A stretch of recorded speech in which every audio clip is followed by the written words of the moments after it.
Hey, before I kick off the podcast, I just want to shout out Next Door Clothing. Next Door, a clothing brand based out of Bondi in Sydney. They're making really nice jeans and shirts and hats. So go and check out their full range at nextdoorsydney.com. They're also artists, so you can go and check out a range of art. They put on rad parties, and I love what they're doing. So nextdoorsydney.com for the full range. So Ignacio, yeah, got it. I just want to make sure. Did I do the accent all right? Ignacio, yeah, Ignacio. that's good. Maybe you want to tilt that microphone up slightly. There we go. Like that.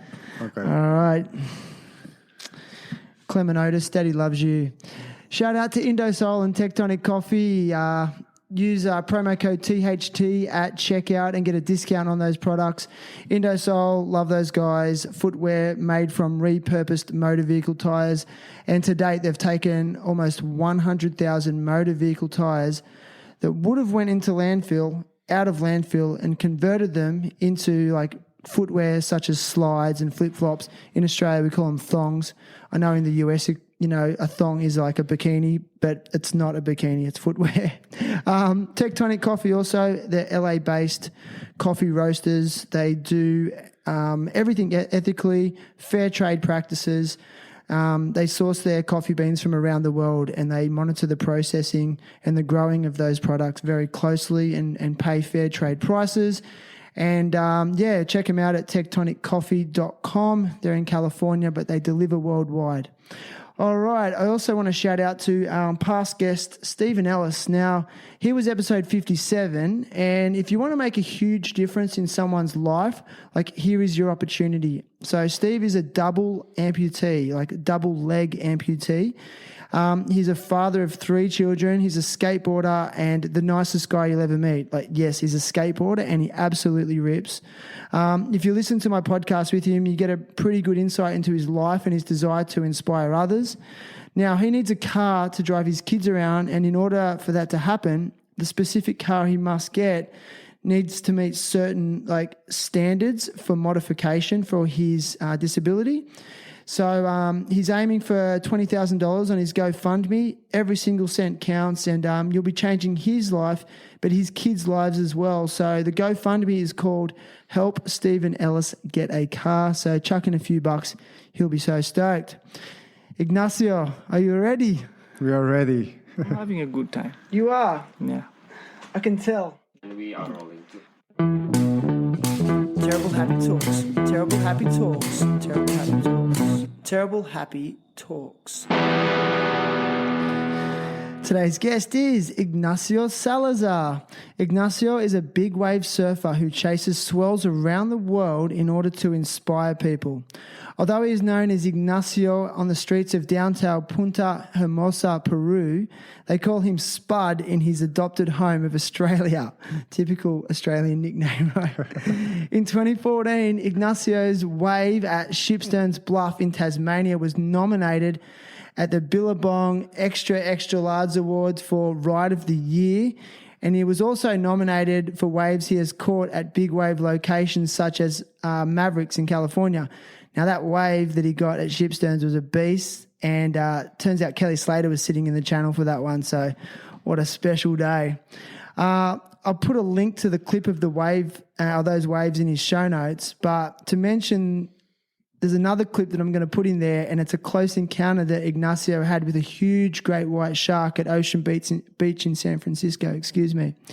So today, Ignacio is with me to share his journey, experiences, challenges, and hopes for the future. Ignacio Spud Salazar, welcome. Thanks. Thank you, brother. Man, thank you, dude. How was your day? Was a good day today. We went on a mission, spear fishing. Oh, nice. Down to Jervis Bay. We got plenty of fish. Yeah. So that's good for the week. That's your food for the week. That's it. That's how we get the food here in this house. We go and hunt it, and then we pretty much have it for the rest of the week, no? Yeah, nice.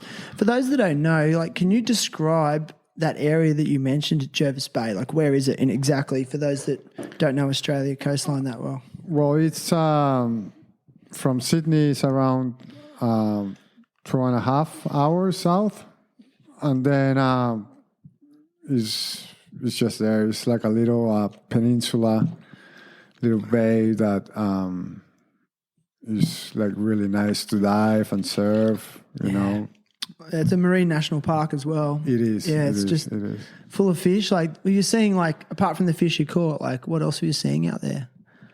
We saw a lot of Port Jacksons. Oh yeah, Port Jackson sharks. Shark nurse. Oh yeah, grey nurses. Yeah. A pretty big one too. We get usually black drama. Oh, nice. Yeah, black drama is good, and yeah, just enjoying the day over there and the conditions. It's such a beautiful part of the world. Like, for me, it's close to my heart because I'd spend a lot of my Christmas days down there, would have barbecues in certain areas of National Park to celebrate Christmas, and swimming in the beaches down there and learning how to surf in that area. And now that I've travelled and I've come back, I really appreciate its beauty more than ever. No, it's beautiful there. Yeah. It's like super nice, unique. It is. Yeah. So, like you just said before, like you caught the fish and that's what you're going to eat this week. Yeah. Is this something, are these skills that were taught to you as a child? Yeah, I used to fish when I was very young, in Punta Hermosa. If the ocean was flat, I used to wake up 6 a.m. and get some bait from the sand in the shore and just go and fish, and then bring all the fish and we cook it at home. So yeah, it's part of life, I think. That's what you do. Yeah, that's what I do. Like, how do you compare catching your food as opposed to buying it? What does it do for you and your soul? First of all, save money. Yes. Yeah. Second of all, you don't support big industries that in certain way they pollute the environment, or probably they fish whatever they can. So, so I pretty much like the way I do it because I catch what I need. And then if I need stuff like essentials, I just get it from the supermarket. Yeah. So, and it's fresh, That's it's fresh. You can't beat that. It's fresh. And it's got a story. Like, do you feel more connected to it? Yeah, totally. I mean, like, hunting your food and eating it is, I don't know, I think it's really pure, no? Yeah. Like, it's a good connection with the ocean and yourself, no? Yeah, and like, I think most people, myself included, are really becoming more disconnected to where their food comes from, and most people could not tell you where their food has actually been grown or processed in any way. I mean, I do it all the time. Like, I'm buying things from supermarkets and I'm like, I don't know where this beef was grown. Yeah, exactly. I don't know where these vegetables were grown. I don't. Yeah. And I don't trust too much in that because there's a lot of pesticides, preservative, and the list is like it's an extensive list. But yeah, I like the way I do it, and I'm gonna keep doing it until I have to go. Yeah. And I noticed, like, when I came into your house today, you're growing your own vegetables. There's a lot of that, and there's this awesome like veggie garden, but the garden bed is like a boat. Yeah. Did you build that? No. Your friends did? Yeah, my friends. I was going to say, you should claim that. It's so rad. No, but yeah, no, it's a good thing that we are growing a little bit of veggies here. Yeah, nice.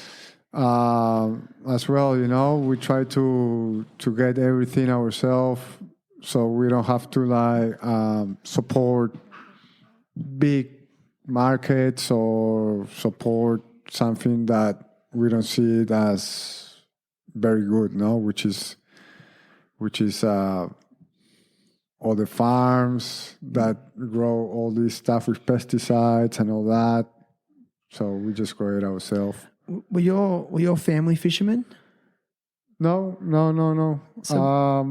They're just normal people, Peruvian. just Peruvian people. Can you describe give us what was life like in Peru then as a child? Yeah, life was good. No, I grew up in the beach. Yeah. My mom used to work. She used to own a flower shop. Nice. No, that's her shop. My dad used to work in an insurance company. Okay. So they would work in an office and all that. I always like to be in the beach, in the water, and always try to be as much as I can. No, that was my goal. Did your parents like the beach? Yeah, I mean, my dad used to surf when he was younger and compete too. He used to go to California to compete, and one of my uncles, Eduardo Arena, he was the president of the ISA. Oh yeah. Yeah, he founded the ISA. It's International Surfing Association. My grandfather used to surf too. My house in Punta Hermosa was one of the very first houses to build in the whole town. Right. Because I think it was discovered around the 50s or 60s, and by that time, my great grandmother, she built this house, and it started like a club. A club? Called Waikiki. Mm-hmm. But then, with the years, it became more like a little like houses, with friends that they built their own houses and became like a little town, and then start growing slowly. And now it's a big town. It's like a big surfing town, Punta Hermosa. So you're saying your family basically established that particular town? Yeah, I mean, I wouldn't say like my family established, but my house have more years than the town itself. Gotcha. So yeah, we came from. I was lucky to be raised there in Punta Hermosa and start surfing since very, very young. Why was it there? Like, were your family drawn to the ocean from a very long way back? Yeah, my great grandfather, he was the first guy to produce tobacco in South America. Oh, wow. In the Amazon, up north, and that's I don't know. They had a house in the mountains too, and I think my grandfather, he used to like surfing, and that's how they look for waves, And at that time there was no highways or nothing, and they discovered Punta Hermosa, which you have a lot of different surf breaks over there, from big wave to point breaks. And they like it, and so they start hanging out there, and that's how they build one house, two houses, and then, the whole town. So I've heard, and I said this to you earlier, like, I've heard Peru is land of the lefts. It is. Like similar to Indonesia. It is. So left point break specifically, yeah. We are lucky to have wave all year round. Up north is where the class, like barrels and all that, are. In the capital, there's a few good waves, but it's mainly like point breaks, so for turns and all that. And the further south you go, the bigger it gets. It's just because how all the swells, they travel and they finish, through Chile and Peru, and then start coming up all the way to Mexico. Right. Yeah, so we got waves all year round, and then summer we got all the north swells which is good for us too. Yeah, right. Yeah. So when you get those different swell directions, is it opening up many different waves, or are the same waves just behaving differently? Does that make sense? Yeah. Or is it opening up new fresh spots? There's a few places in Peru that only works with the north swell, otherwise doesn't work.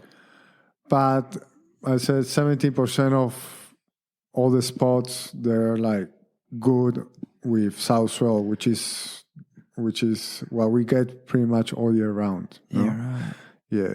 So, like, how old were you when you actually started surfing? Like, when you got your first surfboard? Oh, yeah.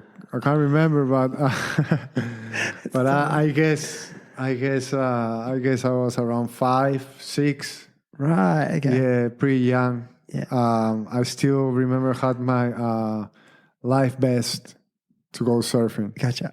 Yeah, so pretty young. So, like you said that, Peru's got, point breaks and gets swell all year. And then also it's got some big wave options. So, like, where was the first big wave spot in Peru that you really tested yourself? Or is it a secret spot? No, it's not secret. There's no secrets anymore. It's called Pico Alto. They used to run a event of the Big Wave Tour over there in Peru. Yeah. Pico Alto. They stopped it, a few years ago. But that's sort of like the main big wave spot in Peru. But there's more of them further south. It's just like Peru is like there's not many surfers, so there's amazing waves down the coast south of Peru, but it's just that no one surfs. So why? Like, too cold? No, it's just like the locals don't surf. Yeah, it's a bit hard for some people because the economic situation, is to have a board and a wetsuit and the time to surf costs money, and people there, they don't have the blessing that we have, that live in a house with mattress, and some of them just sleep on the floor, you know. Yeah. Like, so it's a rich person's luxury. Yeah. It's something to be grateful for. Yeah, man. And so, like, have you surfed, like, have you ventured out of Peru into various other parts of, like, South America and Latin America? Like, no, did you, like, for example, did you ever get up to Mexico and surf places like Puerto Escondido? Well, when I left Peru, I came straight to Australia. Gotcha. Okay. And then from Australia, I went to Indonesia, Fiji, Vanuatu, to California, and then to Mexico. Yeah, right. Eventually, because when I got here, I had to like study and work, and I didn't really have time to surf. So it was a little bit hard for me at the beginning, So with time, I started like surfing more and getting a bit more of exposure. And then I got my permanent resident through big wave surfing, which is in Australia. Amazing. And since that happened, I put more focus on my travels and big wave surfing. And that's when I went to California and Mexico and do a few competitions.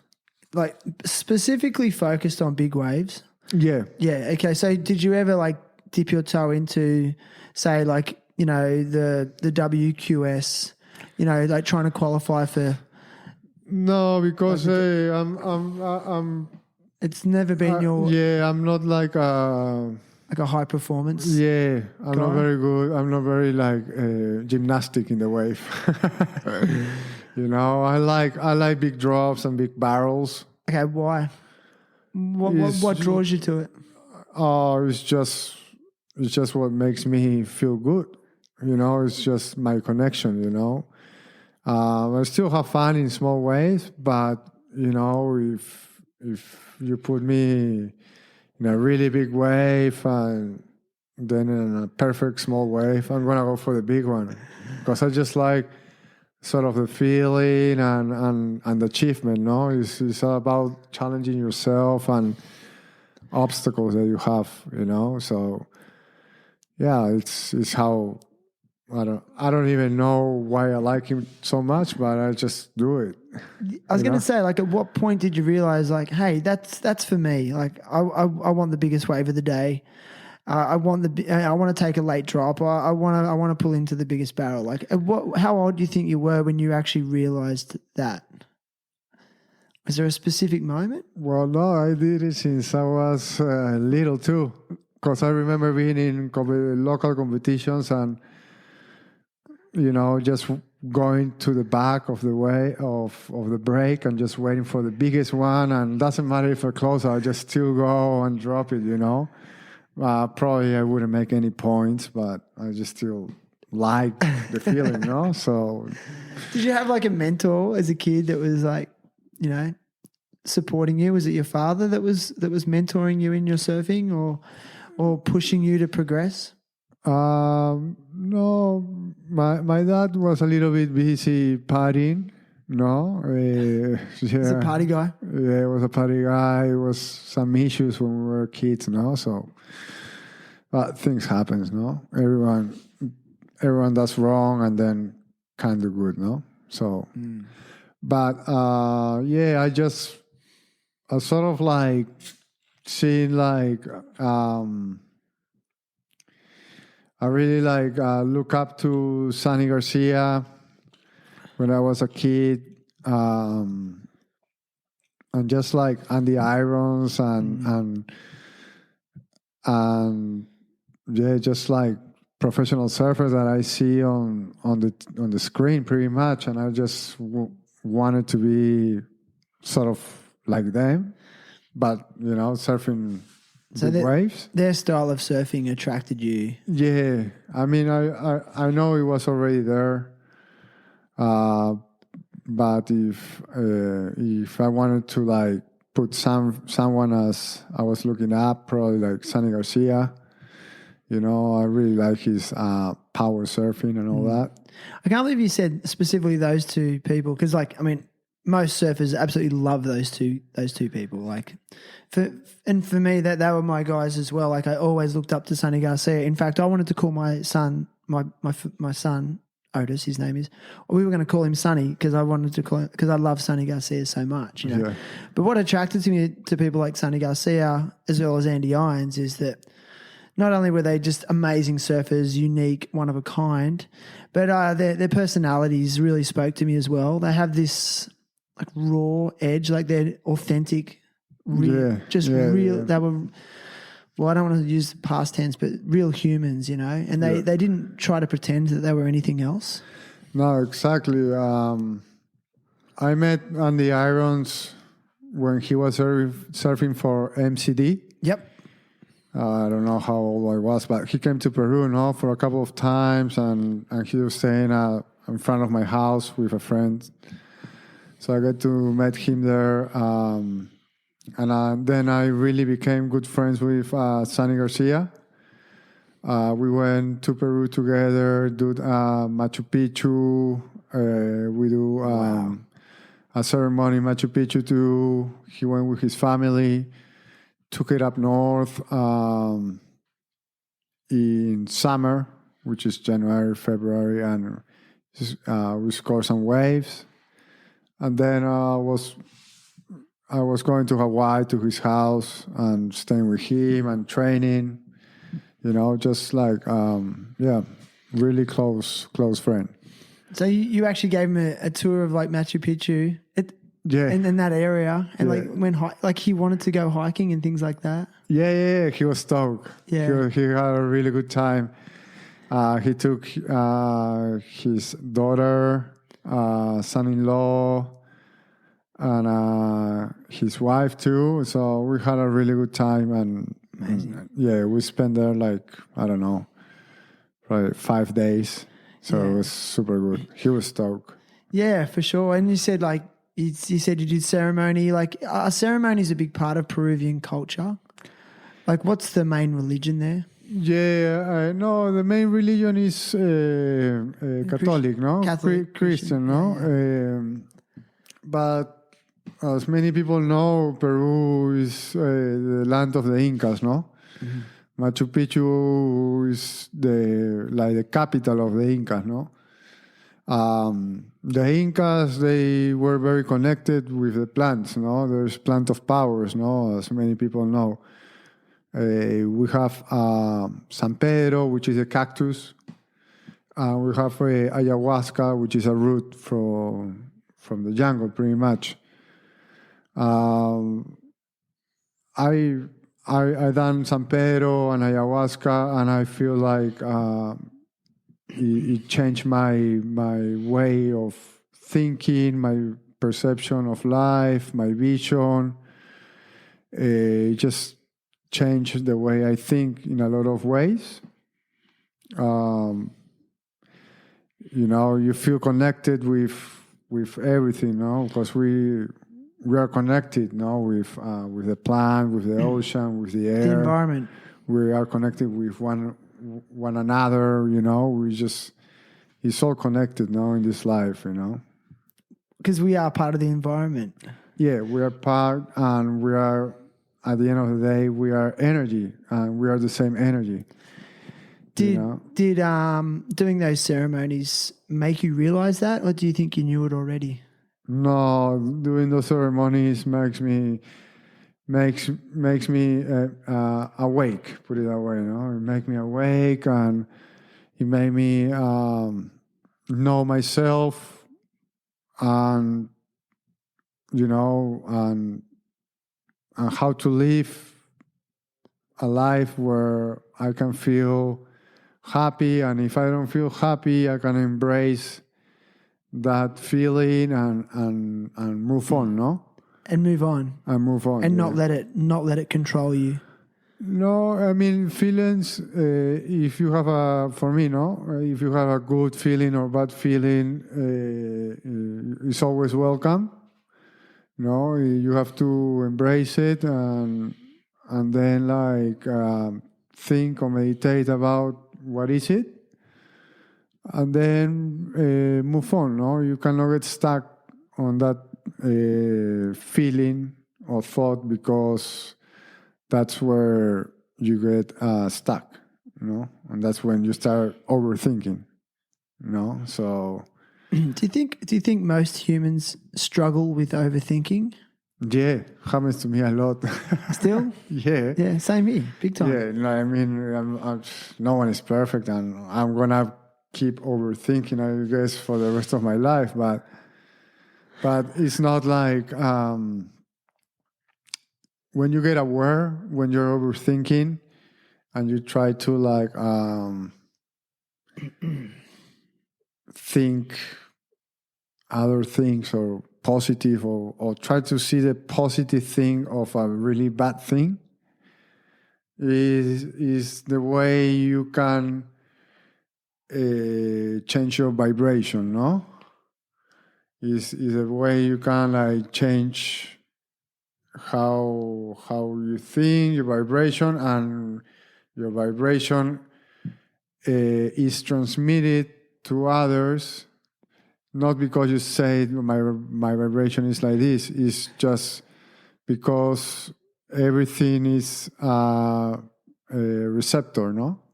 So if you are with a person that is in bad mood and complaining, you're gonna extract that energy, and you're gonna feel either drained or in a bad mood.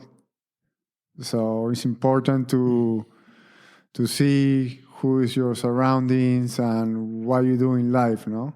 So for me, going fishing, get my fish, and going surfing, and going meditate and do yoga and train is for me something positive, because gets my flow going, and my vibration is the vibration I like, no?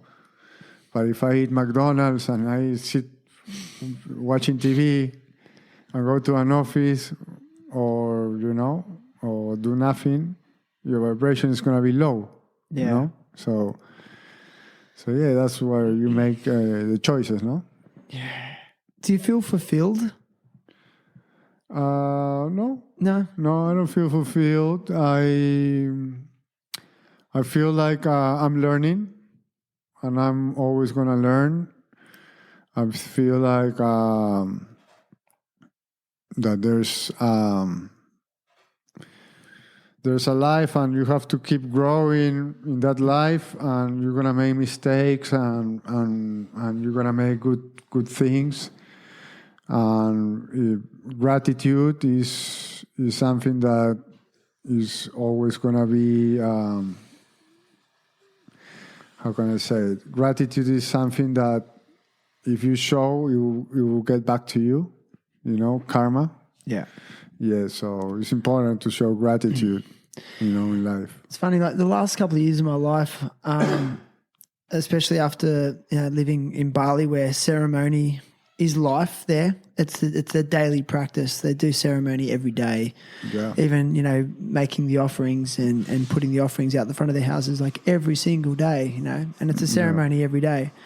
And then I look at the people and their nature and their culture, and I see a lot of very, people that could be, they seem happy and they seem content. And when I'm around them, I feel relaxed and happy and content. So like what you said, I think I'm feeling their vibration, and I didn't realize it, but they're practicing it every day to heighten their vibration.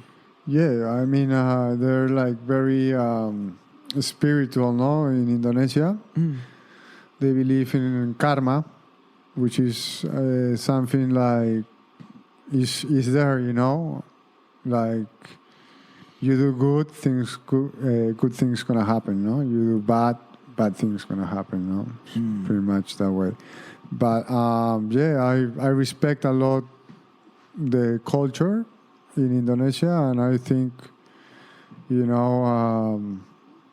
they're really happy people. They have poverty, but they're still happy in the place they are. Yeah. When you go into an ayahuasca ceremony, are you going into it with a set intention? So do you go into it saying, like, were you going there to try and heal yourself? Were you feeling lost or confused, or were you feeling sad prior to it, and it was something as a way of healing yourself? Yeah. Any plant of power or sacred plant, you have to have an intention, no? Because you have to make sure your intentions are good, no? Because if you just take it as you want to get high, the plant doesn't like it, no? So you can, whatever intention you have, like say you feel like lost, or you want to heal yourself. Before you take the medicine, you ask, that show me the way, show me what I'm doing. It's funny you refer to it as medicine. It's interesting, like, because to hear that, like, you so naturally go, it's a medicine. And is that how a lot of Peruvians see it? As it is a medicine, or is it generally perceived as something not to go near? Well, I cannot speak for all the Peruvians, but I was lucky to have my older brother. He does ayahuasca ceremonies around the world, and he actually treats a lot of people with dependency of opioids, addiction to drugs, alcohol, trauma, depression. Because I've seen it, I've seen people like from having nothing to after having a few ceremonies and realizing what life is about, they start like changing themselves, like pretty much like like having a house, having sort of work, having values in life, you know. Well, and it's changed after it, so they've changed their direction in life as to what they want from life. Yeah, exactly. So what, like things like they weren't happy in their 9-to-5 job, so they changed that. Well, it's not that they're not happy; they're lost. Put it that way. And when you're lost, of course, you don't have like a happy vibration. Gotcha. You know?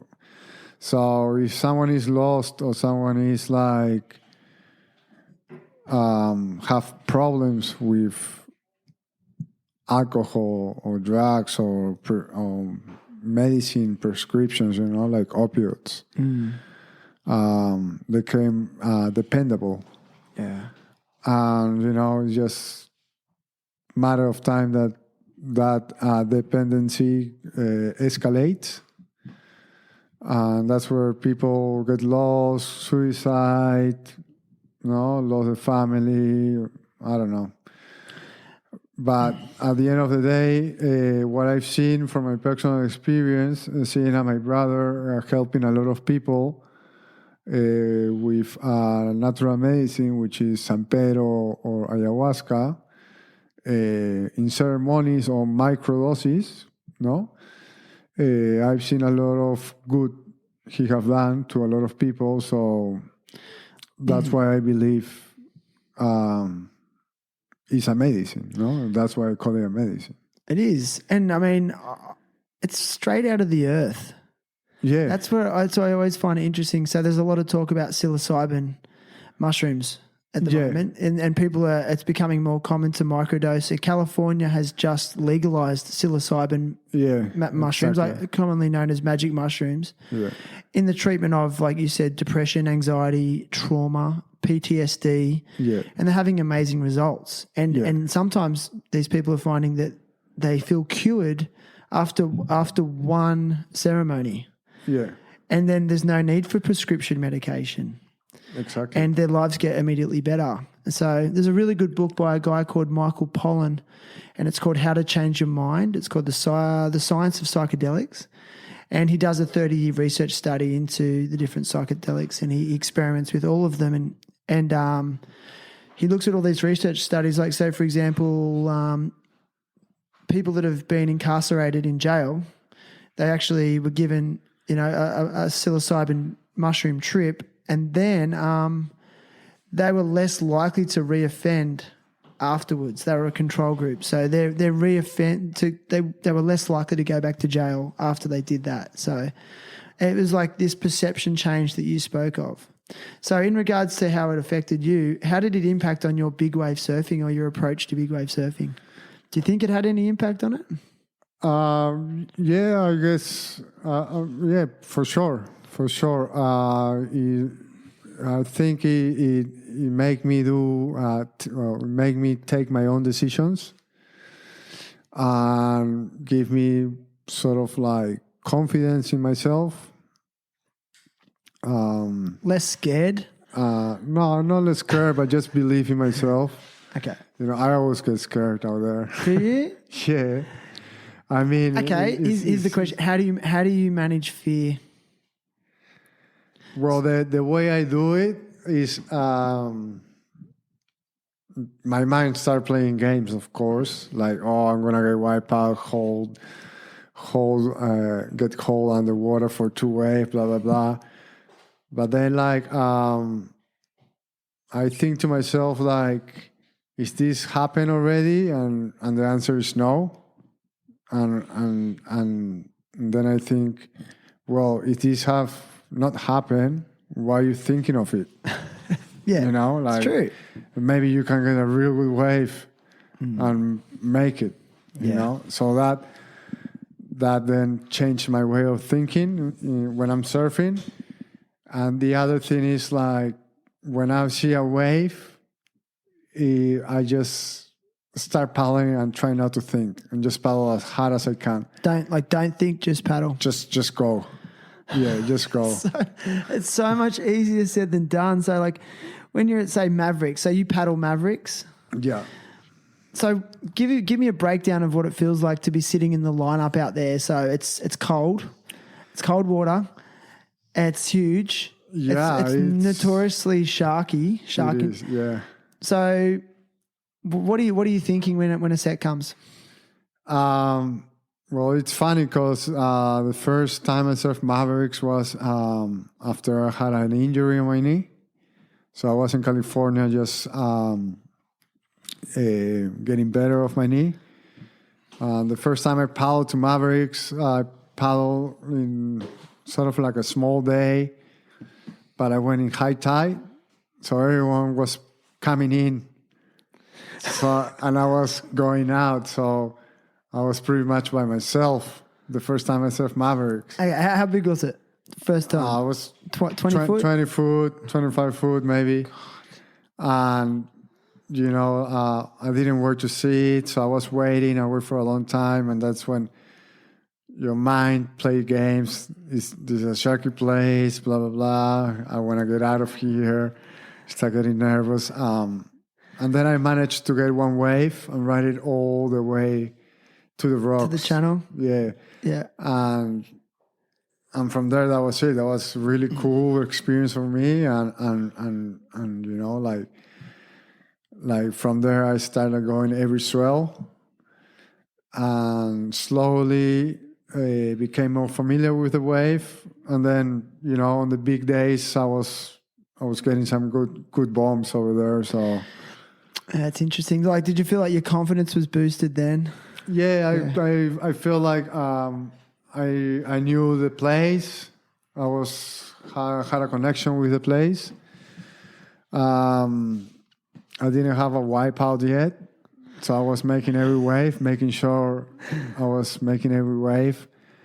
And yeah, I remember the first time I got up, my very first wipeout in Mavericks was the biggest day of the decade. So it was like a 60 to 80 foot swell. No.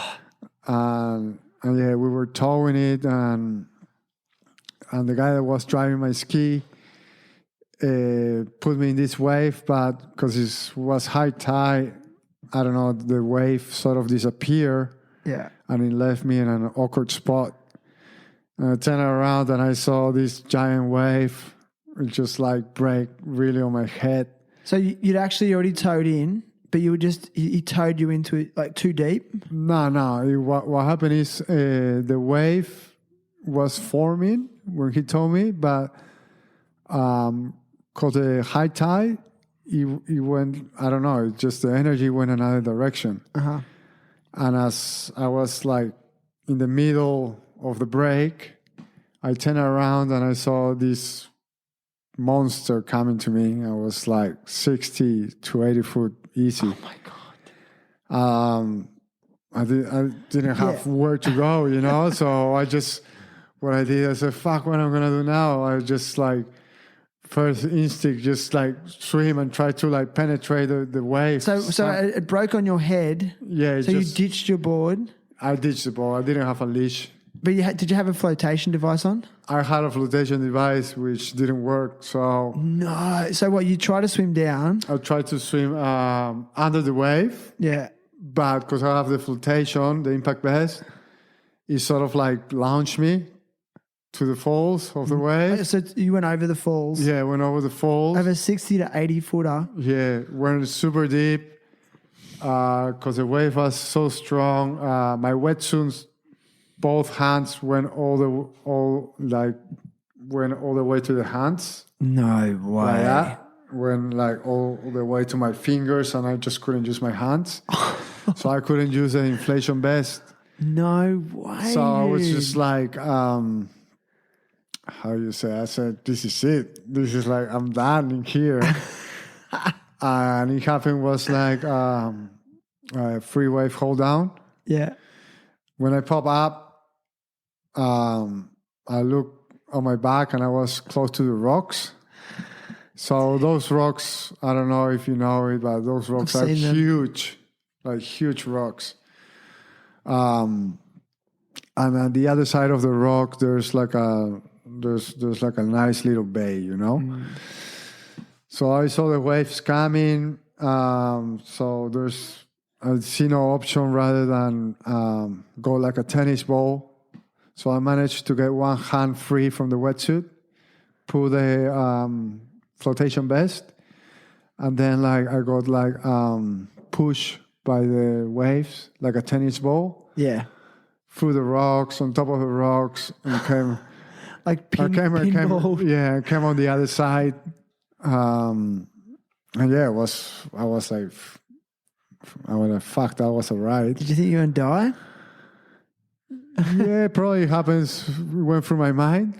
Yeah. You know, but it didn't, so was happy for that. You're happy. Yeah, but when I got up on the rocks and I was like looking at the back, where am I? I was like, fuck, that was a ride. Yeah.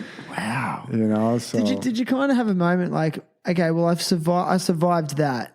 So there's not many wipeouts that are going to be worse than that.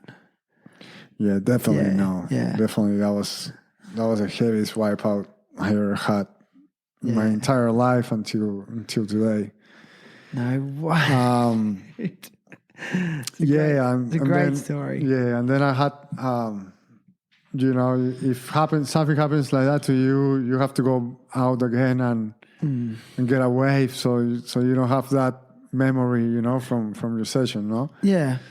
So I went out back on the ski and just got a wave. What are you more scared of, like big waves or COVID-19? Well, that's a tough one because I'm not scared. I mean, like COVID-19. No, I think there's a virus, but it's not as the way they say it. I think if you're healthy, you do sports, you take care of yourself. More resilient. Yeah, there's not many chances you can get it.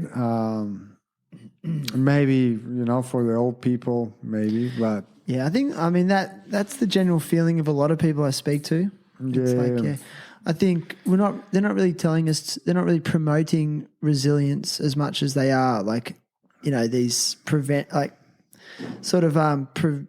not prevention, like just cure, like a curative approach where, you know, wear masks, sanitize, but we're not getting a lot of messages from the media and the government to say, hey, go and exercise, eat better food. Yeah, you know, it's crazy active. Because they say it's the best form of defense. Yeah, don't get together, and then they open Costco in America, and like it's just for me. I mean, there might be a virus, but as well, there's a lot of political interest and things that probably we don't know. Yeah, and I think. I know I can't speak for everyone, but for me personally, I think now we're 6 months in. I don't know. Like I think frustration's building for a lot of people. Yeah, and it's interesting. But look, I try not to talk about that topic too much on here. But I mean, it is what it is. This is the reality of our world right now. Yeah, you know, I mean, you've been affected by it. You were saying you've been affected by the pandemic because now you can't surf big waves. Like you can't chase waves around the world, correct? Yeah, well, that's it. No, I think for every big wave surfer,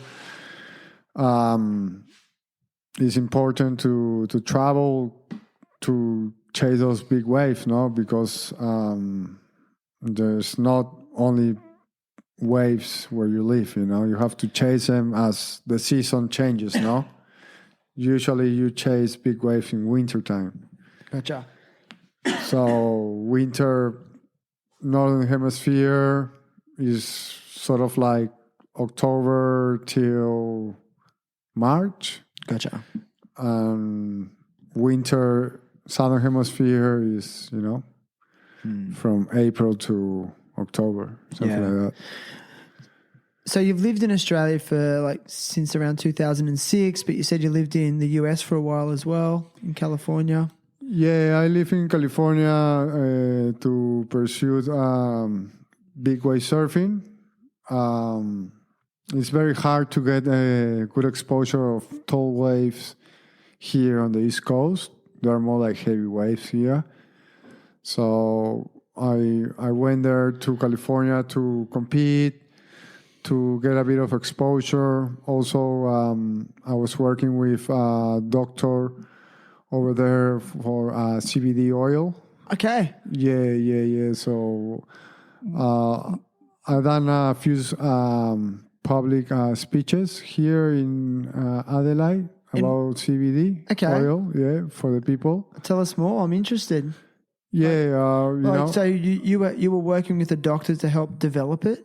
Yeah, to bring more like awareness and education to Australia, Peru, and the rest of the world, no? Yeah. Since I got my accident in Hawaii, I busted my knee, and lucky by that time, I got sponsored by a CBD company of Hawaii. So when I came here to Australia, I had 2 surgeries on my knee, and all the doctors gave me all these painkillers, and I'm allergic to a lot of pills. Yep. And I'm not a friend of having painkillers, no? So I use CBD and recover really good, fast, help with the pain, inflammation. Because honestly, I think that there's a lot of people would like to know about it. I think people are talking more about CBD oil in Australia. I know it's quite popular in America, but it hasn't actually taken off here yet, I don't think, or it's starting to. Yeah, look, here the laws have to change, no? It's hard to get CBD here because it's a prescription medicine, no? When in every part in the world is in the supermarket. Yeah. CBD is not only good for the people that suffer from something. CBD is good for everyone at every moment because it interacts with your endocannabinoid system. Endocrine system, yep. Which is in charge to regulate all your nerve system, no? As well, it will give you like mind clarity. If you are an athlete, I take it because it's good for my surfing performance. After it is good because help with inflammation, and it's in general good as the CBD makes the cancer cells kill themselves, So, I mean, I know, like I've heard this information numerous times before, and I've researched it, and it just makes so much sense. Yeah, and that's why I'm all about helping people the right way. And that's why I was invited in Adelaide to this hemp expo, and I did like a free speech in 2018. In Adelaide? Yeah, in 2019. And always try to like give the right information to people, because people always ask, they will ask me a lot about CBD benefits, and I will try to give much information as I can, from personal experience and from professional experience, So to clarify, like it doesn't have THC in it, so it doesn't get people high. Is there a high associated with it?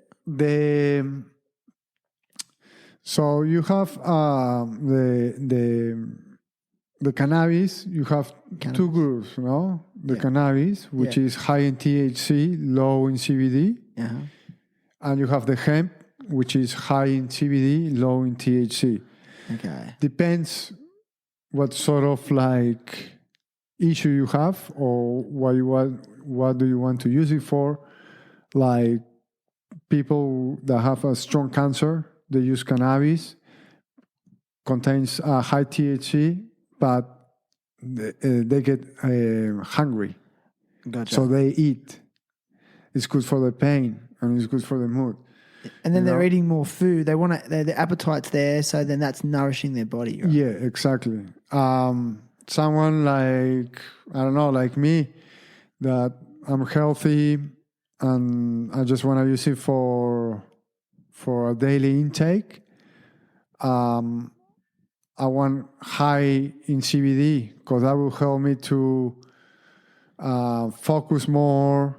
You know, when I perform sports, it will like. When you say focus more, does it reduce like anxiety? So like, yeah, like even I'm not just saying like anxiety around big waves, but anxiety around like, oh, I've got a busy day on, I've got lots to do. Does it just keep you focused on what your goals are? It gives you more clarity. Clarity, really? So you feel like you think clearer? Yeah, it gives you a better outlook in life too. It just makes you feel good with yourself, and when you feel good with yourself, you perform better. You know, because you know it's all about the nerve system. No, once the nerve system is in balance, there's different sort of factors that can play with your mood or your day to day, no?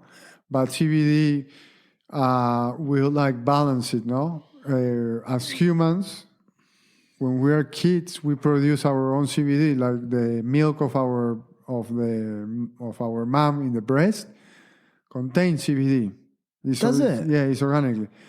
When we reach certain age, depends on the person, we stop producing CBD organically, and then is where the plant comes, or there's other plants that contain CBD. I think like cacao. I'm not really sure, yeah.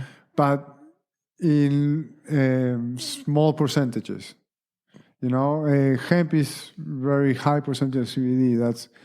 CBD is only one of the 113 cannabinoids that will get you to do the anti-roach effect. Is there that many? I didn't realize. Yeah, it's CBD, THC, THA. Because there's so much emphasis on THC, right? That's only one of many. Yeah, it's just one slice of a pizza. To have the whole pizza is what they call the anti-roach effect. Makes your body in harmony with you. Yeah. So that's where the best thing is, no? Interesting. So yeah, just give it time. I think one day in Australia will be legal, no? I think it's already going that way. Yeah, from what I hear, I think there are places selling it already, and it's kind of one of those things that it's just sort of. I mean, yeah, it's ignored a little bit. I don't know. Yeah, I mean, you can get it on the website. People promote it. You know, like it's. Yeah, I think what blows me away is like how much it can support cancer, people with cancer and epilepsy too. Oh, epilepsy! All those kids that suffer epilepsy. Yeah, it's just amazing because they have all these seizures. No way. And they have all these different pills and they get sicker and sicker and nothing. But you give it a bit of CBD oil and they're just like with one or two drops, they're just normal. And it's just processed down from a cannabis plant. Yeah. That's it. Yeah, it's from the hemp or cannabis plant. There's nothing added to it? No. See, this is interesting. I mean, when they extract it, they have to mix it with MCT oil or so other natural, or you can put it on a cream for a sunscreen. Okay. Or I don't know, you can a gummy bear. Yeah. You know. Okay, but it's not like a pharmaceutical company where they're not really adding artificial item. well, the pharma cannot patent nature. Exactly. So that's where the big issue comes, no? Because if they cannot get money, you know what's happening, no? One healthy customer is one less customer for them. Exactly. So what's gonna happen? They're just gonna lose money. So they don't want that to happen. So that's why you have what you have. It's big business. Sickness is big business. It is. And unfortunately, some people think different from others, and they think more for themselves rather than the well-being of others, no? So Yeah, and I think what sort of sucks is like to be brave enough to advocate for something that is regarded as alternative and different to, you know, mainstream medicine or Western medicine. It sort of sucks that you have to be brave and actually almost take risks illegally to use it or promote it. So, like, I actually have a friend who has terminal cancer. It's my mother's friend. And you know, she would benefit so greatly from it. You know, in her last days. yeah, But she's been offered it. Okay, but the reason she won't take it is because it's illegal. And she said, I don't want to. In my last days, I don't want to do anything illegal. yeah. You know, so it's I don't know. It all starts with education.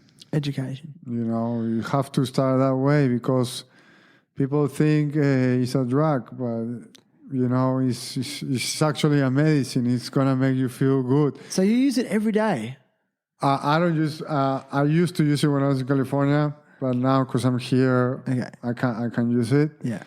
But it's actually in the 1800s.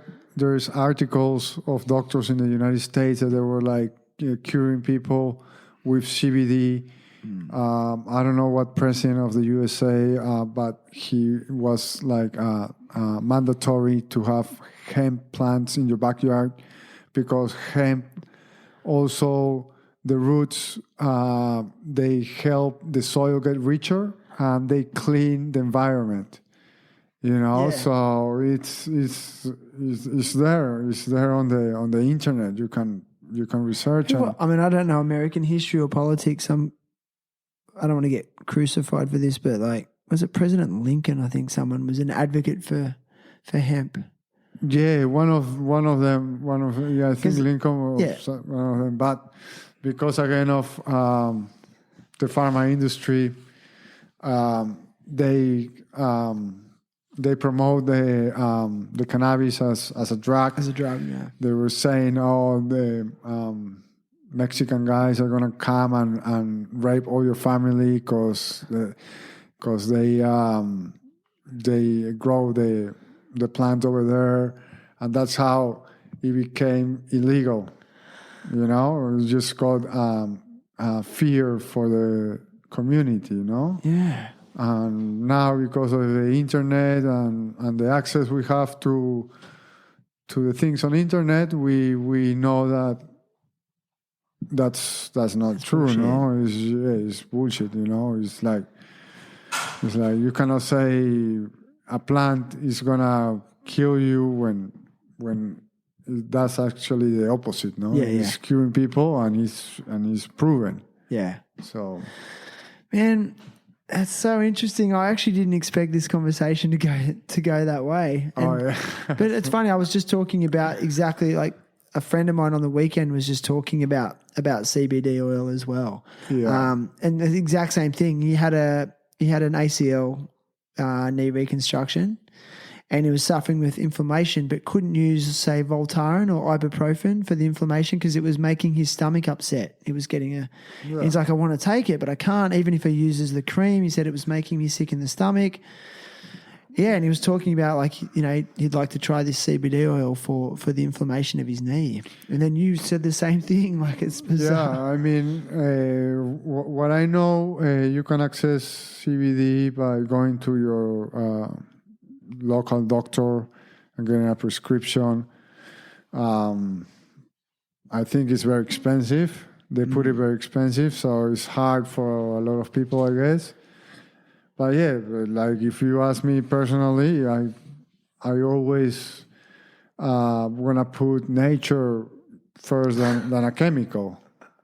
You know, because a chemical is just not It's meant that for simple. us. Yeah, It's that simple, but you know, like it's really that simple. Why do we overcomplicate it? You know. Yeah, well, money. Money.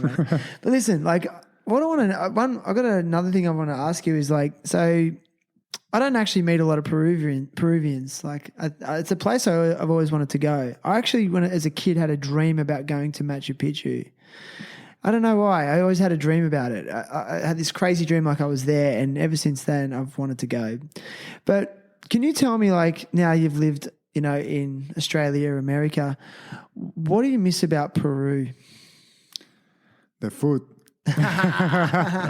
What's your favorite food there? Like local food? Ceviche. Ceviche, yeah. Ceviche. So the fish? It's raw fish cooked with lime, onion, chili. You miss that? Oh, for sure. Every day. So that fish you caught today will be but one for ceviche. You gonna make ceviche out of it? Yeah. Are you? Yeah. I'm gonna have to stay for dinner. For sure. Yeah, I mean, I miss my family, and friends. I had everything there, and what about culturally? Like, what do you miss there compared to here? What are some cultural differences that you notice? Are we more stressed out here? Here, what I found, everything goes more fast. People walk faster. People just focus in making money. Back home is important to make money, but as well we make our time to be with the family. We have for example, every Sunday, I remember all my family will get together and have lunch, or like no matter what, every Sunday. Amazing. So yeah, make it like more like a, how can I say, like a home thing, Yeah. What else? I miss a lot of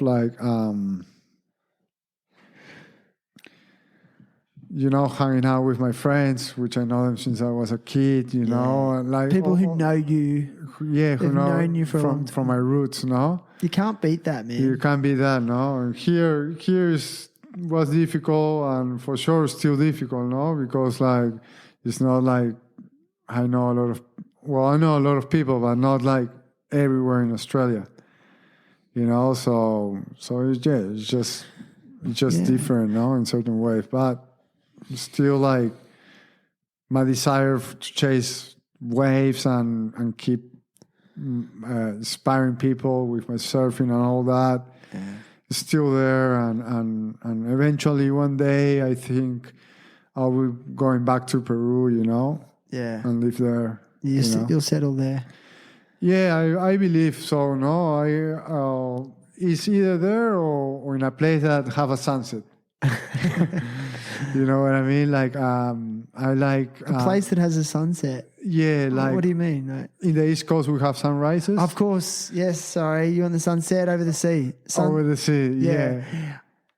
That's where am I? I can't believe you said that, because here, like I've grown up watching the sunrise overseas. Yeah. And so I've always naturally got up really early in the morning, obviously to go surfing and whatever. And so I've seen a lot of that. But living in Indonesia, where the sunset's over the sea, I think I like it.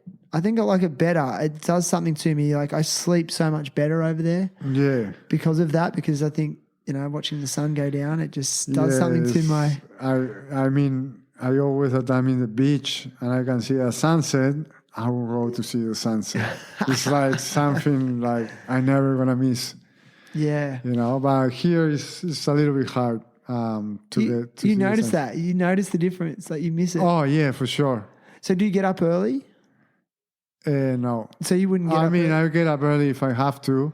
Yeah. But it's not that I'm getting up just to see the sun every day rise. Yeah. When I was living in California, like last year, the year before, like 3 years ago, I would go every afternoon to the beach to check the sunset, just to see the sun, how it goes under the ocean.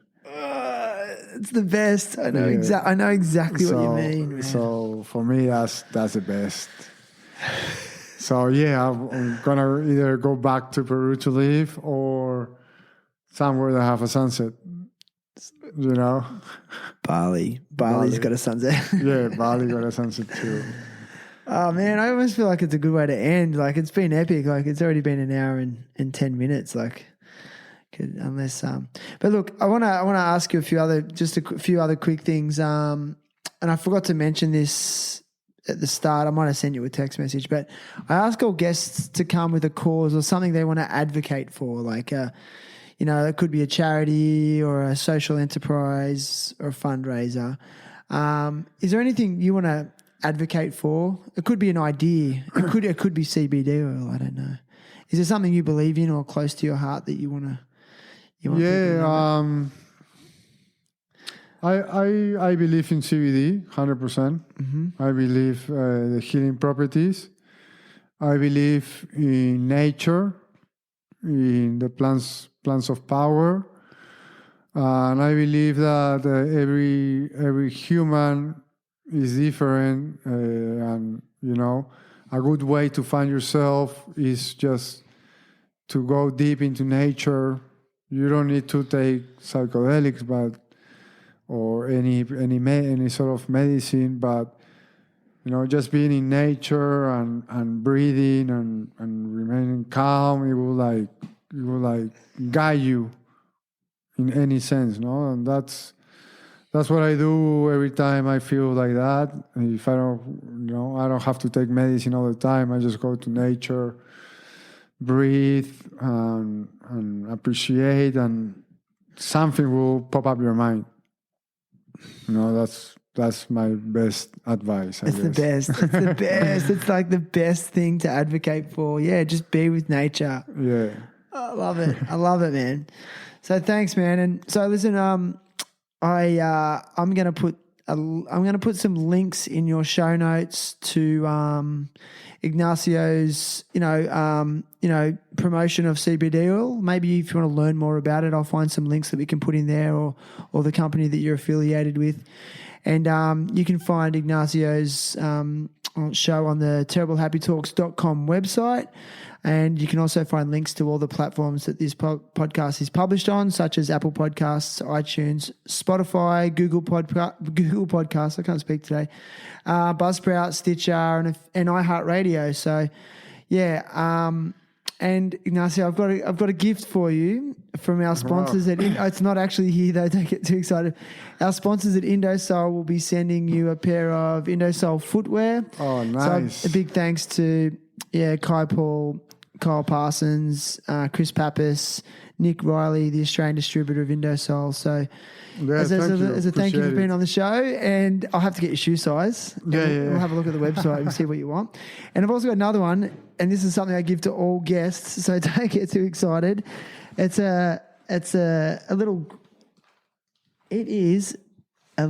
get the, oh my God, am I out? No, it might be my last one. You get the THT Circle logo sticker, which is, I only give these to people that have been on the show. Legend. So you're an alumni. So there's only now, you'll be episode 72. So 72 Legend. of those. Thanks, bro. So thanks for being on. THT. And yeah, man. Wow. I love hearing your story. I love your accent. I want to learn how to speak Spanish, bro. Yeah, well, wasn't easy to learn English. You speak well. Like how long have you been speaking English for? Like fluent. Yeah. Probably since 2006, but I learned since I was a kid at school, no? Wow, man. Yeah. See, this is what people don't realize, like that struggle of sometimes you must have times when the language barrier. For sure, 100%. Especially with Australians and our slang words, Yeah.